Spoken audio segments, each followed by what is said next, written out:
मंडळी, महाराष्ट्रात पहिल्यांदाच इतिहास घडलाय। कोल्हापुरात एका तृतीयपंथी समुदायाला रास्तभाव धान्य दुकानाचा परवाना मिळालाय।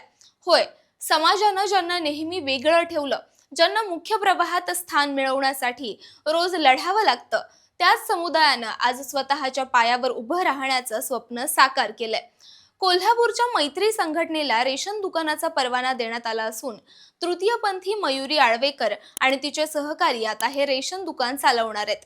कोल्हापुरात मुख्यमंत्री रोजगार मेळाव्यात पालकमंत्री प्रकाश आंबेडकर यांच्या हस्ते मयुरी आळवेकर यांना हा परवाना प्रदान करण्यात आला।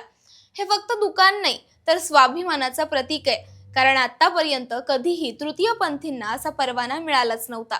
पण आता कोल्हापूरनं दाखवून दिलंय की शाहू महाराजांच्या भूमीत समानतेचा आदर्श आजही जिवंत आहे। या निर्णयामुळे तृतीयपंथीयांसाठी नवीन दालनं खुली झाली आहेत, समाजात त्यांना योग्य सन्मानानं जगण्याची संधी मिळाली आहे। हा बदल छोटा नाही, हा बदल म्हणजे समाज बदलण्याची पहिली पायरी आहे। तुम्हाला या निर्णयाबद्दल काय वाटतं? कमेंटमधून नक्की सांगा आणि अशाच उपयुक्त माहितीसाठी पाहत रहा, सबस्क्राईब करा त्याचं काय महाराष्ट्र।